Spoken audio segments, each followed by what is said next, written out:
These are the 3 best budget lenses I own for the Nikon Z system. So let's talk about it in this video.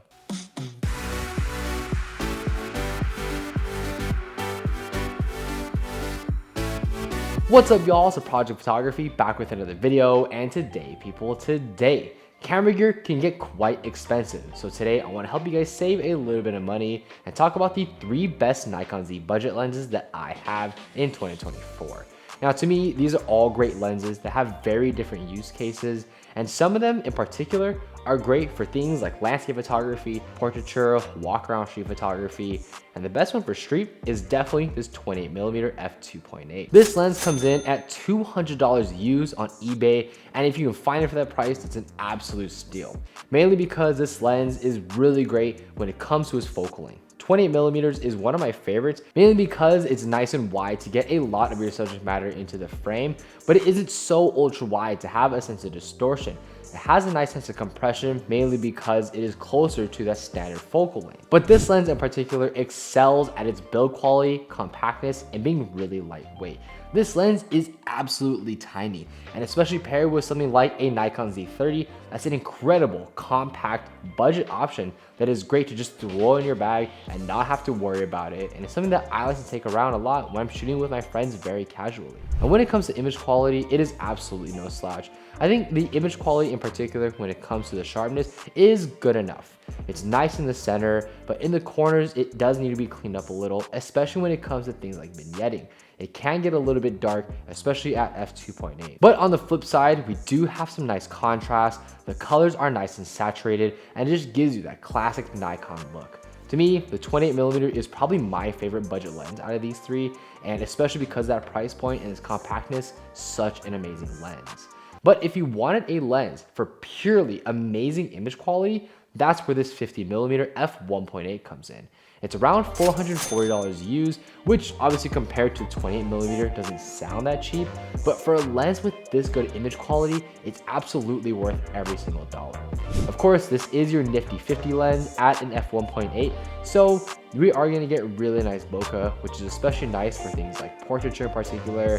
And I actually like to use this a lot for my video. When I'm shooting those monologues with the camera on the tripod, having that 50mm at 1.8 just has a nice sense of bokeh. And yes, this 50mm is an S-line lens, so we're going to be getting incredible image quality that honestly is on par with a lot more expensive lenses like the 24-70 f2.8, which is 4 times the price of this lens. And this is especially prevalent when it comes to things like the sharpness, and the center and the corners is absolutely stunning, even wide open. This isn't a lens that you have to stop down in order to get the optimal amount of performance. And especially when it comes to micro contrast, these images just pop straight out of camera. It has a lot of depth to them, and I love it because it just adds so much character to a lens like this.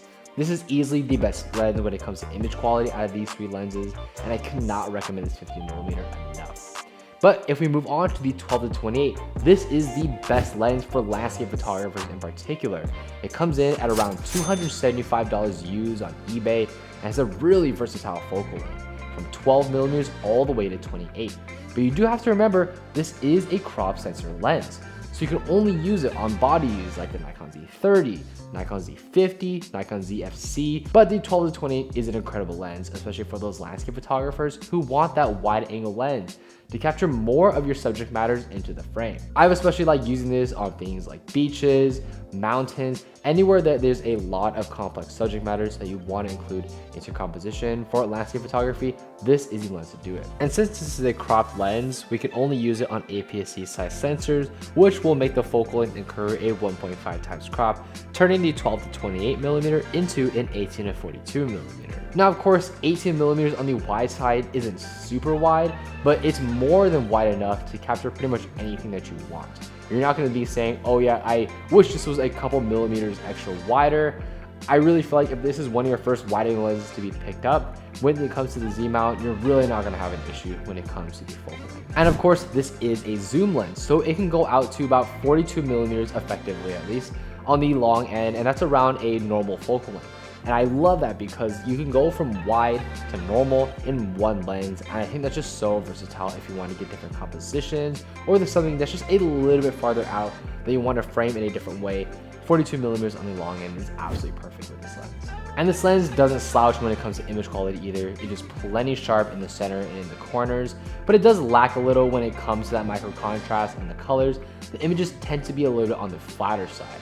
That's mostly in part because this is a little bit of a cheaper lens, especially paired with an APS-C size body.